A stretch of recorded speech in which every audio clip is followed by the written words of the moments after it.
Alors bonjour à tous et bienvenue dans ce nouveau Midi Vitalité. Est-ce que parfois vous vous sentez à bout de souffle? Est-ce que vous avez votre énergie que vous trouvez complètement à plat? Ou au contraire, est-ce que vous avez parfois des boosts, des pics d'énergie où vous pourriez soulever des montagnes? On va comprendre ce midi pourquoi, qu'est-ce que l'énergie, comment on fait pour maintenir un niveau d'énergie élevé ou même se revitaliser. Alors, je m'appelle Aurore Bonvalot, je suis directrice des médias sociaux pour le magazine Vitalité Québec et aujourd'hui, je reçois notre expert Cyril Maire, naturopathe. Bonjour Cyril. Bonjour tout le monde. Alors, à vous qui nous écoutez en direct, merci d'être là. Vous pouvez poser vos questions en tout temps dans la partie questions-réponses ou converser et je les poserai au fur et à mesure à Cyril. Évidemment, comme à chaque Midi Vitalité, vous pouvez poser les questions que vous voulez, bien sûr en rapport vraiment d'un point de vue assez général, puisqu'on n'est pas là pour faire des consultations en privé, vu que Cyril ne connaît pas le dossier médical de vous toutes et vous tous, mais on essaiera de répondre le plus justement possible avec Cyril. Alors Cyril, j'aimerais qu'on commence avec toi déjà pour que tu nous expliques un petit peu d'où provient notre énergie corporelle et même psychique. Bien, écoutez, je vais partager un document pour aider le verbal. On sait qu'il y a des gens qui sont plutôt visuels et d'autres auditifs. Donc, je vous montre ça ici. Alors, l'énergie. Parce que quand on parle d'énergie, inévitablement, les gens, ils pensent à quoi?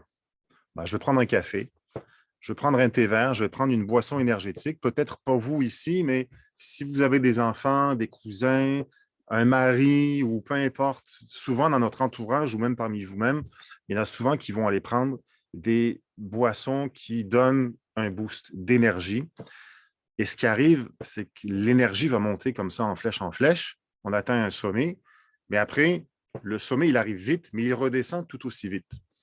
Et là, ici, ben, c'est question de présenter l'énergie, mais de façon constructive. Et au-delà de l'énergie, ben, d'où vient cette énergie-là qu'on a dans notre corps, qu'on a dans notre cerveau, dans notre psychique? Donc, au-delà de la matière que nous mangeons, la matière, c'est l'alimentation qui nous produit de l'énergie. Et pour produire de l'énergie, le corps humain, bien, sa première source d'énergie, du moins pour le cerveau, c'est le glucose, c'est le sucre.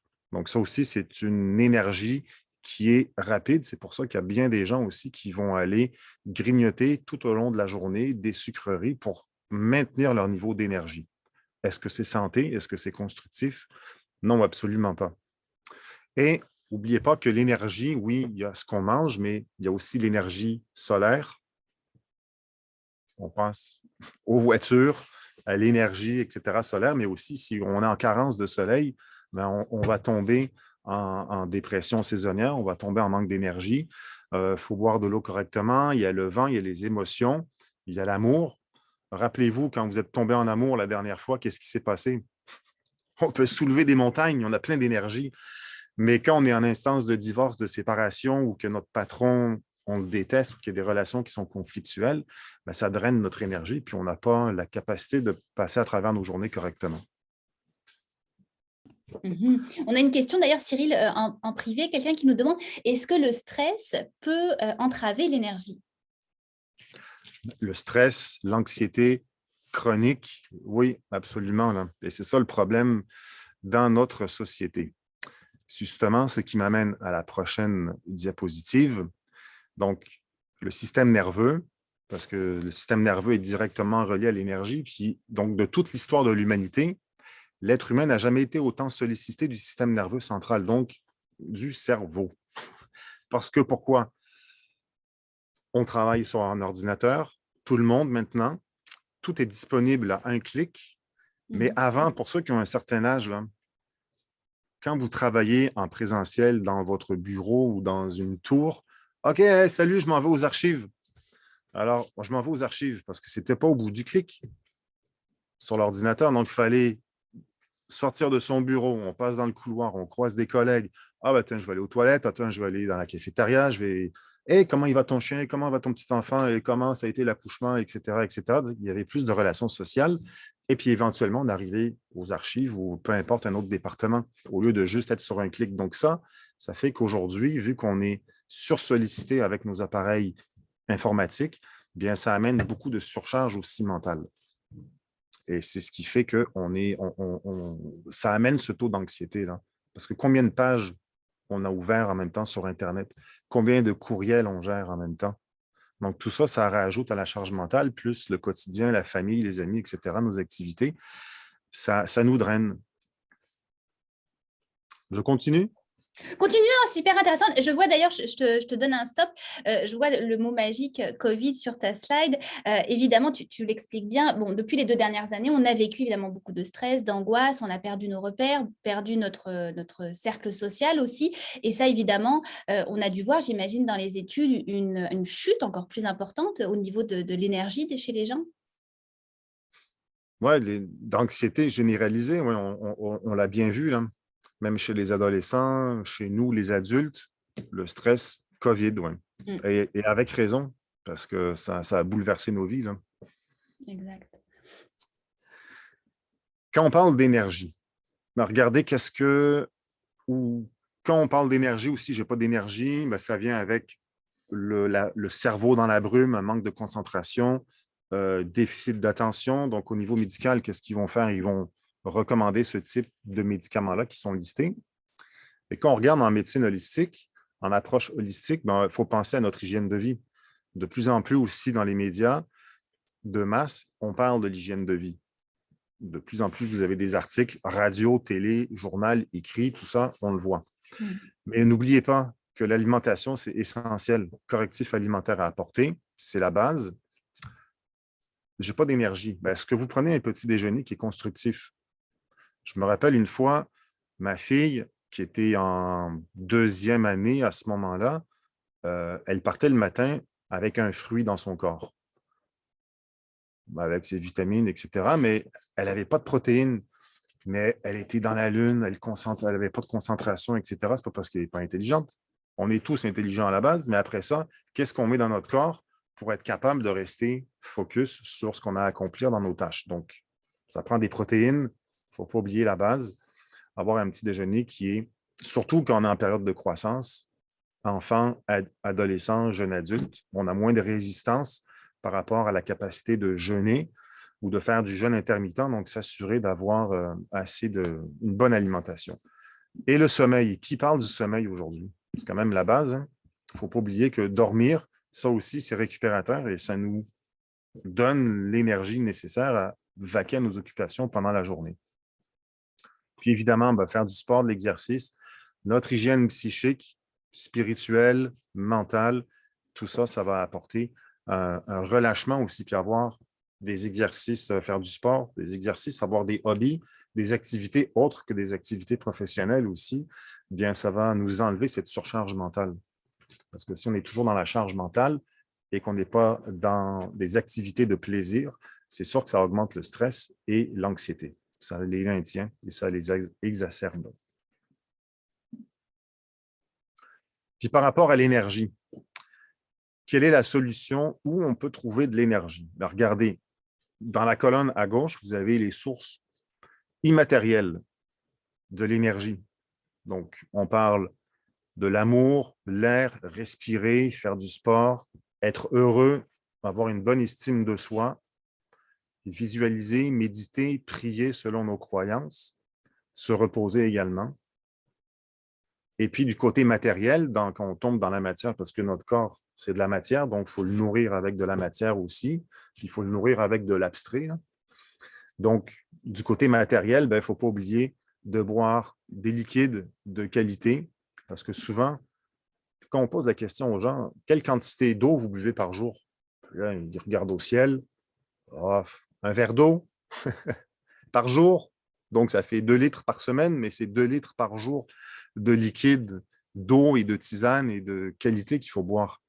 Donc, ça aussi, ça peut ralentir certains processus métaboliques de notre corps et entraver notre énergie.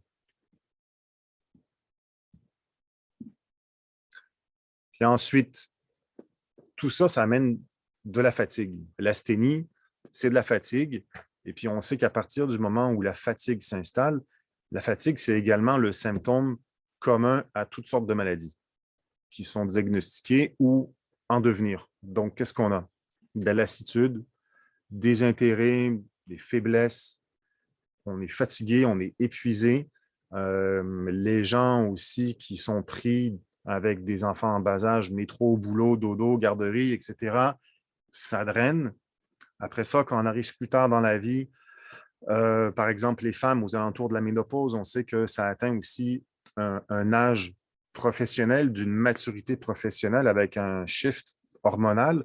Donc, ça aussi, c'est très dur physiquement et psychologiquement à supporter et à vivre comme transition.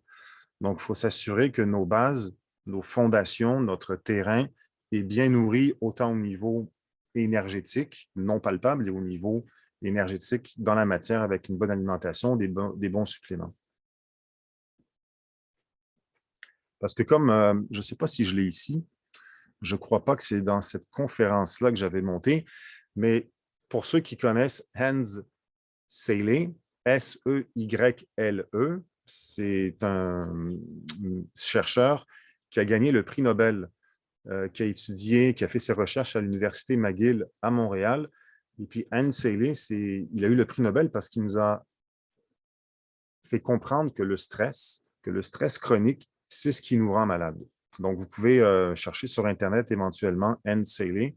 Il jette les bases vraiment du stress chronique, comme quoi c'est le dénominateur commun de notre société moderne à l'installation de la maladie. Je viens de mettre le nom exact pour les gens dans la barre de recherche. Et qu'est-ce qui entrave notre énergie? Parce qu'au-delà de « je mange mal, je ne suis pas en amour, je suis en divorce, etc. », il peut y avoir aussi des problèmes physiques. On peut avoir de l'anémie, on peut avoir de l'hypothyroïdie, on peut avoir un problème hormonal, qu'on soit un homme ou une femme. La ménopause, l'andropause aussi chez les hommes. Penser à des carences alimentaires. Ce n'est pas parce qu'on habite au Canada qu'on n'est pas carencé. Parce que les gens au Canada, même si on habite dans un pays riche, puis il nous manque de rien dans la vie, mais les gens, ils sont carencés parce qu'ils ont une mauvaise alimentation, parce que les gens ont une alimentation qui est raffinée, dénutrie, dévitalisée. Donc ça aussi, on peut manger énormément de calories, mais c'est des calories vides qui nous font grossir, qui nous font prendre du poids, de l'embonpoint, puis qui nous amènent aussi vers le syndrome métabolique et qui nous amène aussi vers l'inflammation silencieuse chronique. Quand on a de l'inflammation silencieuse chronique, qui peut être évaluée aussi par les médecins avec des prises de sang, ils peuvent vérifier ça avec la protéine C-réactive, avec l'homocystéine, avec le fibrinogène, puis avec d'autres marqueurs inflammatoires qui sont mesurables. Et puis par rapport au syndrome métabolique, parce que c'est vraiment important d'en parler, le syndrome métabolique, ça se définit comme étant, selon la définition médicale, c'est un surpoids, triglycérides élevés, cholestérol élevé, de l'hypertension et un état diabétique ou prédiabétique avec résistance à l'insuline. Donc, c'est sûr que quand il y a ces facteurs-là qui s'installent avec le syndrome métabolique pour X raisons, mais notre énergie, c'est sûr qu'elle va chuter. C'est des gens qui vont avoir beaucoup de difficultés à passer à travers leur journée que par rapport à avant que le syndrome s'installe. Et puis, en plus de ça, quand on tombe avec le syndrome métabolique, ça déboule aussi sur des troubles hormonaux éventuellement, du reflux, de l'acidité au niveau de l'estomac, des gaz, des ballonnements. Donc, c'est un vaste sujet, l'énergie, mais il y a toutes ces choses-là qu'on peut prendre en considération. Et évidemment, quand vous êtes stressé et anxieux chronique, quelle est la glande qui va être surstimulée? Personne qui répond? Les surrénales, les glandes surrénales. Donc, et on le voit hein, dans la société dans laquelle on vit, c'est les surrénales qui sont vraiment taxées à outrance. Là.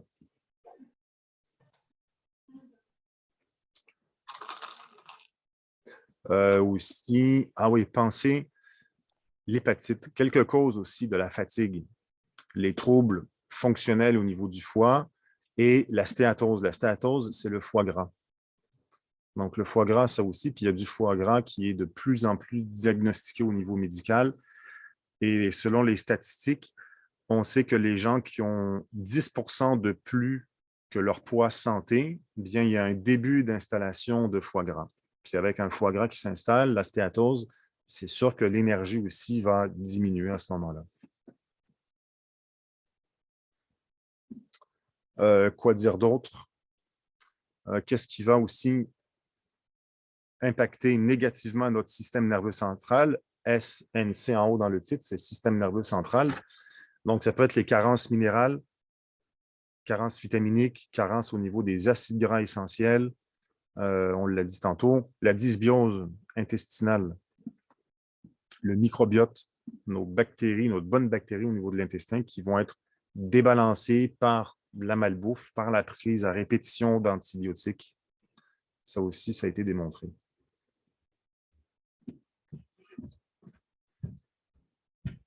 Et on continue, on continue. Donc, regardez, je vais vous lire ça ici. Certains troubles du système nerveux, comme le déficit de l'attention avec ou sans hyperactivité, la dépression, l'anxiété, la nervosité, l'irritabilité, l'humeur variable, pour les affections les plus courantes, sont également associés à d'autres facteurs comme toute la liste qui est sur la colonne à droite.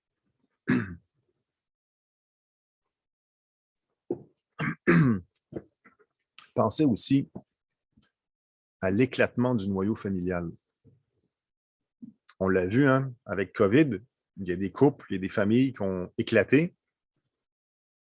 Donc, l'éclatement du noyau familial, ça aussi, ça amène son lot de stress, autant chez les adultes que chez les enfants.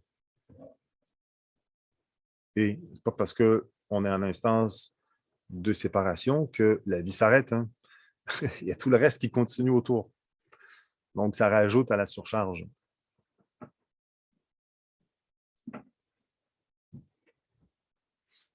Donc, regardez, fatigue chronique. Donc, oui, on peut être fatigué parce qu'on a une maladie, parce qu'il y a un organe qui est défaillant, parce qu'il y a un trouble hormonal qui est débalancé. Le surmenage, le burn-out, l'épuisement, ça amène à l'épuisement nerveux, évidemment. Les personnes qui ont le mal de vivre, mais pourquoi on a le mal de vivre? Chacun a sa raison. Et puis la fatigue chronique, ben, ça 80% des facteurs psychiques sont originaires de la fatigue chronique, puis seulement la fatigue organique qui est reliée à un trouble hormonal, par exemple, à une thyroïde qui n'est pas bien balancée, ben, c'est 20% des causes de la fatigue. Donc 80% de la fatigue provient de qu'est-ce qu'on perçoit au niveau émotif, au niveau psychologique. Donc les psychologues, ils ont du travail. Puis on l'a vu avec COVID, les psychologues, vous voulez en voir un, pas possible. Ils sont débordés, il n'y a pas de place. C'est pire qu'à l'urgence.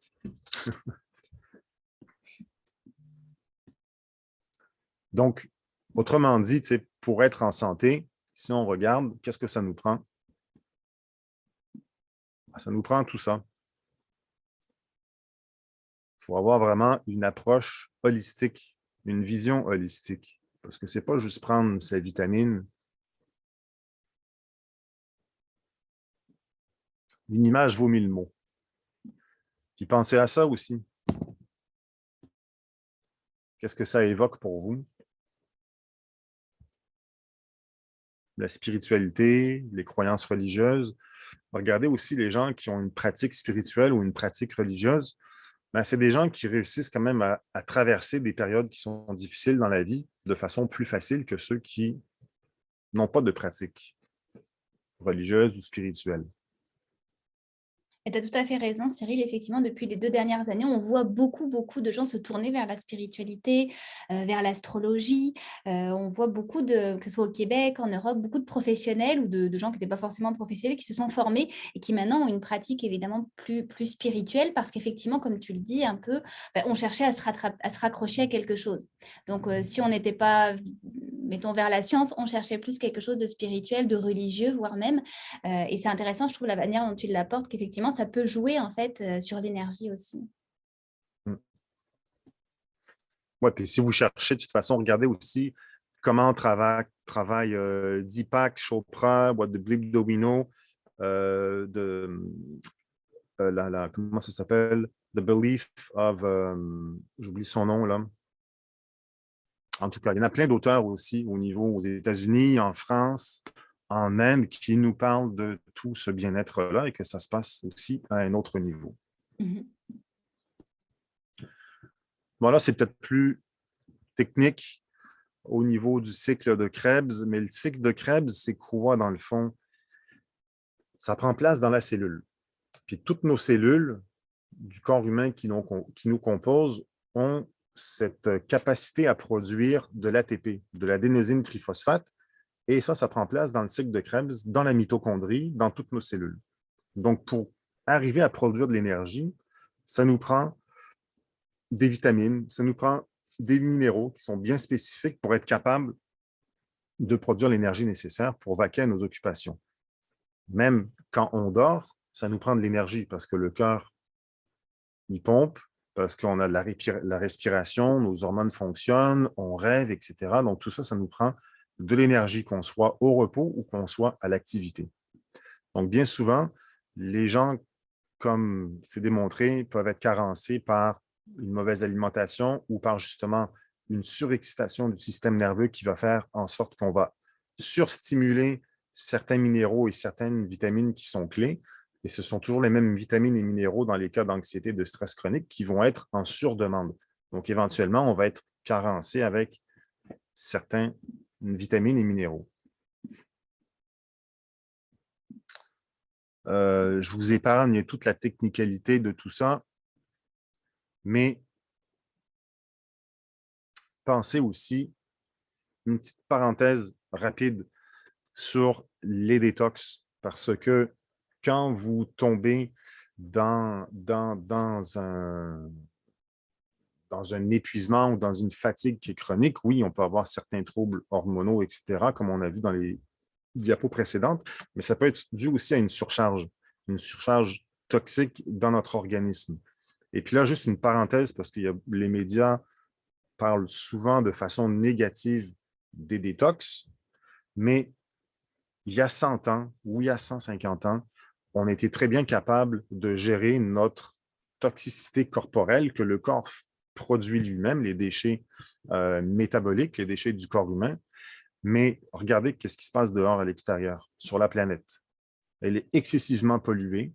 On consomme aussi des aliments, même si on est naturopathe, même si on va magasiner dans un magasin de produits naturels, on a une surcharge toxique due à notre environnement.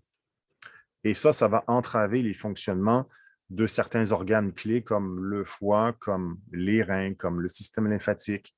Et éventuellement, à terme, ça va engendrer un débalancement au niveau de l'optimisation du cycle de Krebs qui produit notre énergie. Donc, pour cette raison-là, vous avez des produits aussi qui sont clés pour aller nettoyer, détoxifier le corps. Puis n'oubliez pas que ce n'est pas une affaire de grand-mère, puis de grand-père, puis de médecine ancestrale, parce que même Hippocrate, dans la Grèce antique avec Socrate, nous parlait de la toxicité corporelle à une époque où la pollution environnementale n'existait pas. Alors imaginez aujourd'hui. Tu me laisses continuer le monologue? Oui, bah écoutez, c'est très intéressant. En plus, tes diapos sont très clairs. Donc, il y a juste une question d'une dame qui dit qu'elle aimerait avoir plus de détails sur le cycle de Krebs. Est-ce que sur Internet, on peut retrouver ça, j'imagine? Sur Internet, si vous tapez sur Internet cycle de Krebs, ça va défiler, là. Et puis, il y a beaucoup d'informations là-dessus. En général, le cycle de Krebs, c'est qui connaît bien ça? C'est les gens qui vont étudier la biochimie. Mhm. Donc, c'est assez technique. Je l'ai étudié plusieurs fois. Est-ce que je pourrais donner un cours sur le cycle de Krebs aujourd'hui? Non, ce n'est pas ma force et c'est vraiment complexe technique. Mais pour résumer, c'est vraiment la production de l'énergie dans la mitochondrie. D'accord, merci beaucoup. Fait que oui, je te laisse continuer. Écoute, tu es sur une bonne lancée, je te laisse. Et pour travailler sur cette problématique ou pour optimiser nos fonctions au niveau du cycle de Krebs et même au niveau de la phase 1 puis de la phase 2 détox, parce que juste ici, on parle de la détox sur la diapo, mais quand on tombe dans la détoxification, dans le foie, puis ce n'est pas les naturopathes qui disent ça, c'est documenté au niveau médical, la recherche l'a démontré que vous avez la phase 1 et la phase 2, détox du foie. Et ça prend place, je viens de le dire, dans le foie, mais pour arriver à optimiser ces fonctions-là, ben, ça prend des vitamines et des minéraux clés pour être capable d'arriver à terme. Et je m'en vais directement là-dessus, sur cette diapositive ici, qui est la multivémine. Et la multivémine, dans le fond, c'est quoi? C'est pas une multivitamine classique qui contient du calcium, magnésium, vitamine D, A, B, C, D, E, K. C'est une multivitamine. L'ADN de ce produit-là, c'est d'aller travailler sur le cycle de Krebs pour être capable de produire de l'énergie dans toutes nos cellules de façon adéquate. Donc, tous les ingrédients qui sont là-dedans, vous avez, ça rentre dans une capsule. Donc, une capsule vous fournit tout ce nombre d'ingrédients-là.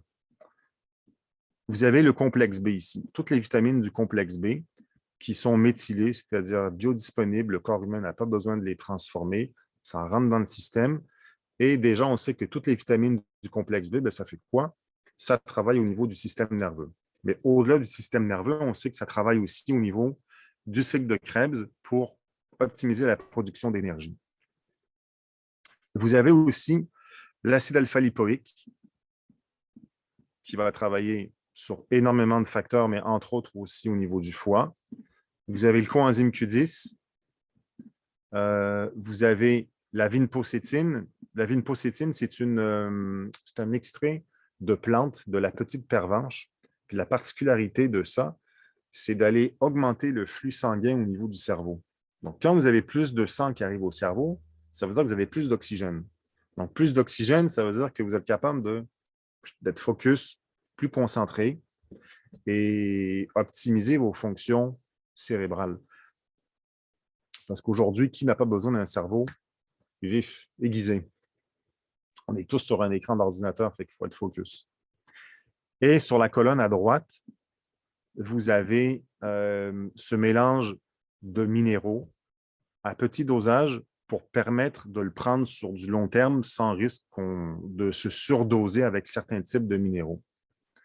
Donc, au bout du compte, quand vous prenez 2 capsules le matin de ce produit-là, de multivémine, c'est sûr que vous allez le sentir à l'intérieur de la matinée au niveau d'une énergie qui est constructive.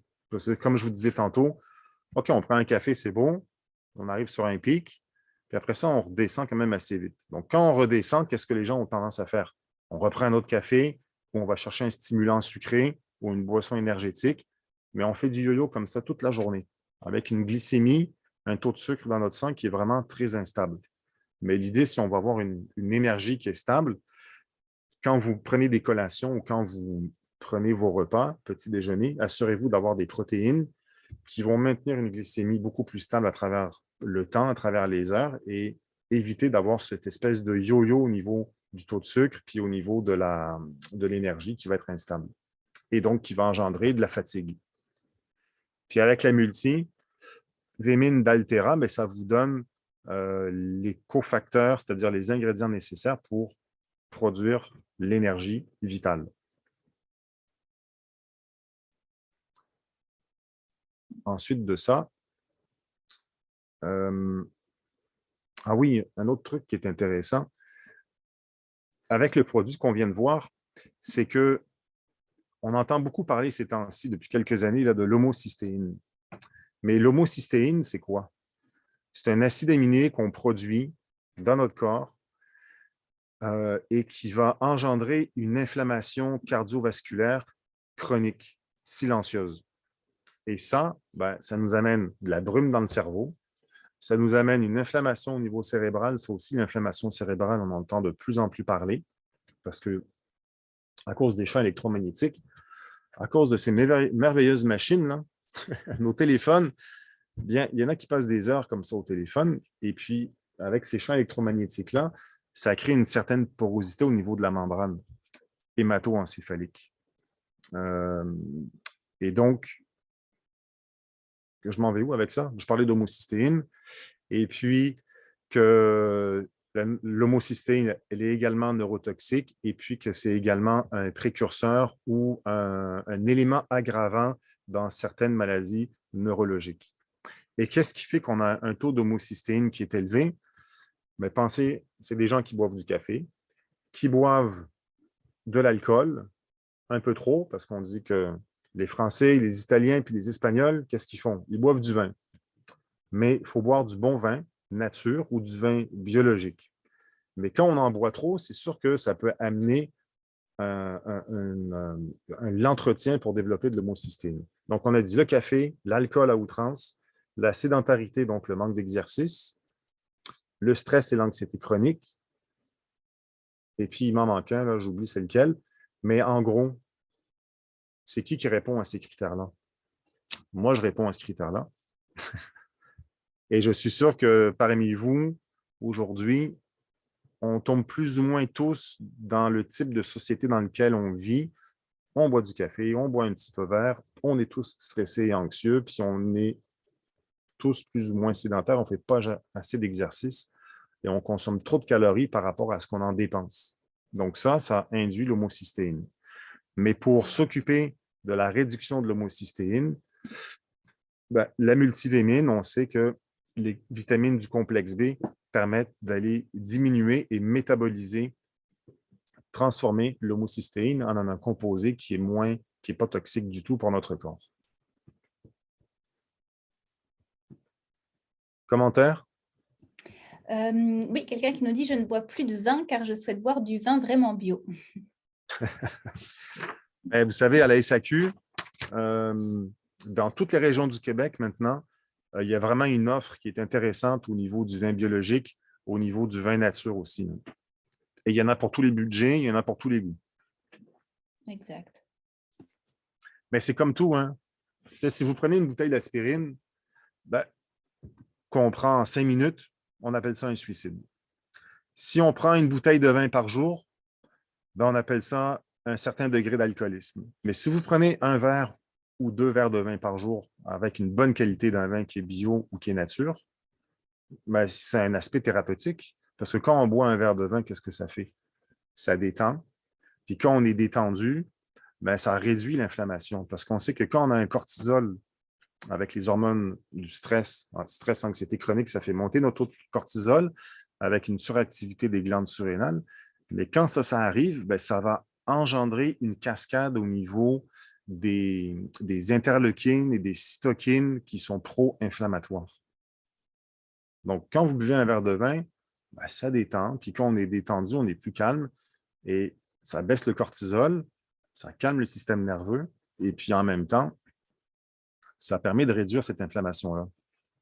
Parce que le nerf de la guerre, c'est vraiment ça, c'est l'inflammation chronique silencieuse dans nos sociétés. L'inflammation de bas grade. Vous pouvez taper ça sur Internet si vous n'êtes pas trop familière.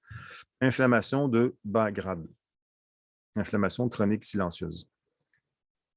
Et dans la multivitamine, vous avez des ingrédients qui vont agir sur de multiples facettes de ce qu'on discute depuis tout à l'heure. Mais c'est ça. Dans le fond, c'est toujours une question de dosage, de posologie, de quantité qu'on consomme de bonnes ou de mauvaises choses. Quand c'est consommé à outrance, ça amène des problèmes. Puis quand c'est consommé au bon dosage, ben, il y a des bénéfices. Il y a une question, Cyril, en privé, qui nous dit effectivement, notre corps, parfois, est-ce que notre corps peut se venger quand justement on se dit, bah, il ne faut pas boire de vin, il ne faut pas manger de sucre, il ne faut pas faire ci, donc on se prive finalement de beaucoup de choses. Est-ce que le corps a une mémoire et pourrait se venger au moment où finalement on va se remettre à boire? Je pense notamment, tu sais, au défi 28 jours du mois de février où bon, pendant 28 jours, on ne boit plus, puis après au mois de mars, bah, on se remet à boire. Finalement, est-ce que le corps a une mémoire, pourrait se venger de tout ça? Mais dans le fond, c'est ça, on parle du vin, on parle de vengeance. Pensez aux gens aussi qui font des diètes, toutes sortes de diètes, de régimes pour perdre du poids ou peu importe c'est quoi la raison, mais c'est sûr que tôt ou tard, il y a toujours un effet boomerang. Il y a toujours le retour de l'ascenseur, mais à travers tout ça, ce qu'il faut retenir, c'est que si on se prive de quelque chose qu'on aime vraiment, puis qu'il y a une frustration qui naît de cette privation, bien, un jour ou l'autre, on va craquer. Puis on va retomber dans nos patterns habituels. Mais regardez comment les Asiatiques y mangent, comment l'alimentation du Moyen-Orient est intéressante, comment l'alimentation méditerranéenne est bien. Et dans le fond, qu'est-ce qui nous tue, entre guillemets, c'est quoi?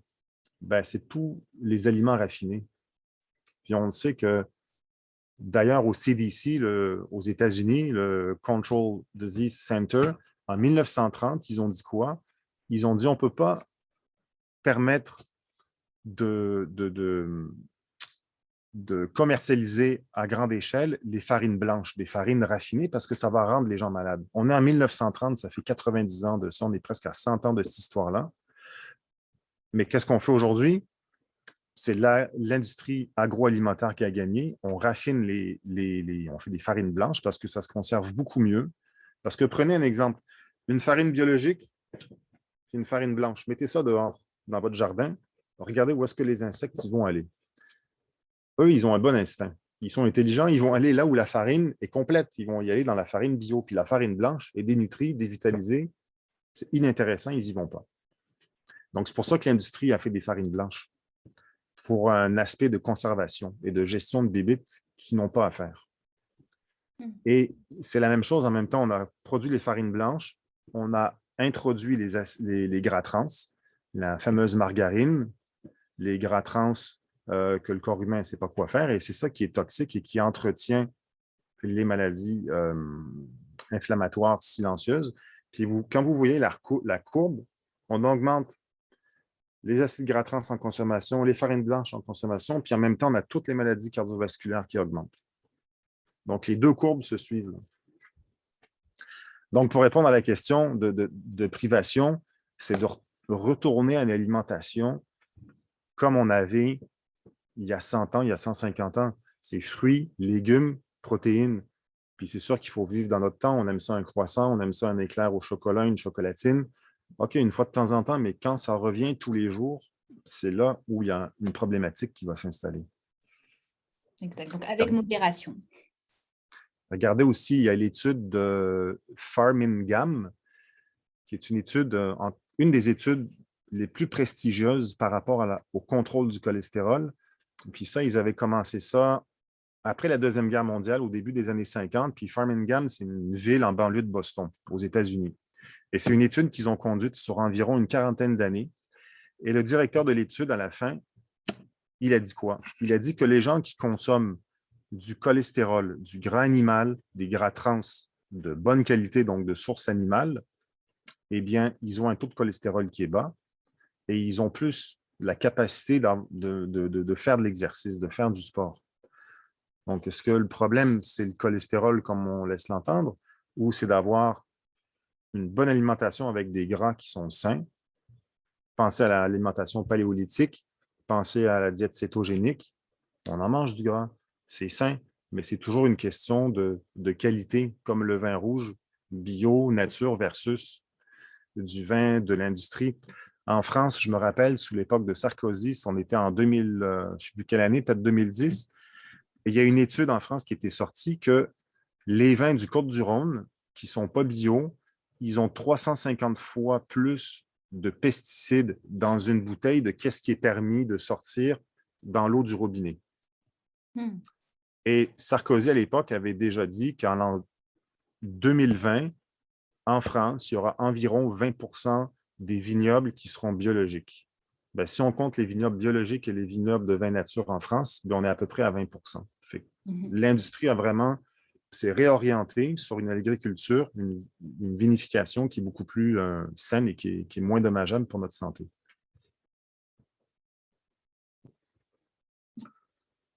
Donc, c'est ça, les solutions. Regardez. Vous voulez de l'énergie? Ben voilà. Il y en a qui prennent des drogues aussi. Hein. Mais est-ce que c'est vraiment constructif? OK, ça peut dépanner si on va faire un rave. Je ne pense pas que c'est la clientèle de Vitalité Québec. Non, je ne pense pas trop. Mais si vous avez des petits-enfants, des enfants, ou peu importe si c'est dans ce groupe d'âge-là, dans la vingtaine, mais c'est sûr que c'est des choses qui peuvent arriver. Mais il faut penser à cette énergie constructive. Là. Puis par rapport à une énergie constructive, bien, vous avez ici un produit qui va supporter vos glandes surrénales. Donc, comme on disait tantôt, les glandes surrénales, c'est ça qui produit l'adrénaline, le cortisol. C'est une glande aussi qui est super importante dans les transitions hormonales. Et ici, vous avez un produit qui va vous donner satisfaction parce que, évidemment, si on prend des produits naturels, on veut que ça marche maintenant. On ne veut pas que ça marche dans 3 semaines, dans 6 mois. On veut un résultat maintenant, puis même maintenant, ce n'est pas assez vite, il faut que ce soit pour la semaine dernière. Donc, le rhodiola, qui est une plante qui vous donne cet aspect-là de satisfaction à j'ai un boost. Un peu comme un café, mais comme le café, je vous dis, ça monte puis ça descend vite. Tandis que le rhodiola, ça monte vite, mais ça redescend tout doucement à travers la journée. Puis au fur et à mesure que le rhodiola, son effet diminue, on s'en rend plus ou moins compte parce qu'on arrive à la fin de la journée. Puis c'est normal qu'à la fin de la journée, OK, ben, il est temps d'arrêter, il faut aller manger, puis éventuellement, il faut dormir. Et les autres plantes, le schisandra, l'ashwagandha, le cordyceps et l'extrait surrénal, en organothérapie, c'est des ingrédients qui vont aller fortifier, régénérer les glandes surrénales, même avoir un impact aussi au niveau du foie, au niveau de la fortification des fonctions du foie. Donc voilà. Très intéressant. Alors, je ne sais pas si nos participants ont d'autres questions. Là, je t'ai lu au fur et à mesure leurs interventions. Mais ce qui était super intéressant, c'est de voir effectivement tous les facteurs finalement qui rentrent en jeu au niveau de l'énergie et les différentes pistes finalement pour booster en fait notre énergie. Là, le printemps arrive, donc j'imagine aussi il y a peut-être des saisons qui sont peut-être plus faciles au niveau de l'énergie. Je pense au printemps, à l'été, où il fait beau, on a plus de lumière, plus de vitamine D, on est peut-être plus heureux, c'est peut-être plus facile qu'à l'automne ou à l'hiver. Ben oui, c'est sûr. Puis on regarde en général quand on a besoin de comment dire, d'aller travailler au niveau de notre énergie, c'est dans les saisons où c'est plus difficile. Regardez le mois de novembre, on est tous à plat.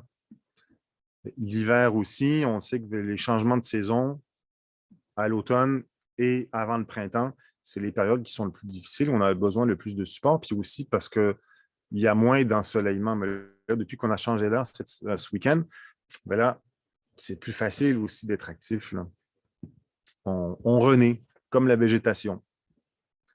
Et ce que je voulais apporter aussi, que j'avais oublié de dire, c'est que regardez, dans Adrénergie, vous avez certains ingrédients qui vont aller travailler aussi au niveau de l'aspect focus, concentration, au niveau des fonctions cognitives. Fait que vous avez autant un aspect bénéfique, rapide, dans l'espace de 30 à 40 minutes, c'est les témoignages qui nous sont rapportés de cette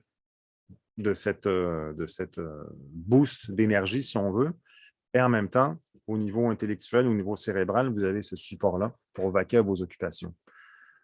Fait autant il y a des gens qui prennent ça sur du long terme et autant il y en a qui prennent ça de façon ponctuelle pour accomplir certaines tâches. Si vous êtes comptable et puis là, c'est la saison des impôts, puis vous êtes surchargé, vous travaillez jusqu'à minuit tous les soirs, ben, Adrénergie avec multivitamine, ça peut être un beau combo.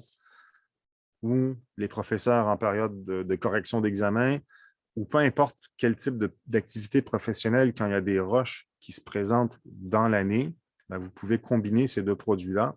Et selon les besoins, comme on a vu tout à l'heure, s'il y a des changements hormonaux ou s'il y a des périodes de stress plus intenses qui perdurent à travers des mois, ben, ça vous donne, ces deux produits-là vous donnent un support pour passer au travers des épreuves que la vie nous afflige.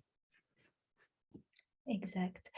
Donc on l'aura compris avec toi, il y a des sources, naturelles, comme l'amour, hein, tu l'as répété à plusieurs occasions, le printemps qui s'en vient, donc une nouvelle énergie et puis évidemment donc des suppléments, des compléments comme tu viens de nous parler, que propose Altera Herba Santé. On a, une question, de Nicole qui nous dit: «Dans les cas de stress chronique, est-ce que la thyroïde peut en subir les conséquences aussi? Et peut-il y avoir des traitements pour renforcer la thyroïde?» Ben, c'est sûr que éventuellement, quand vous avez les glandes surrénales qui sont sous stress chronique, quand vous regardez la littérature médicale, on sait que les surrénales faibles, éventuellement, ça va affaiblir la glande thyroïde aussi.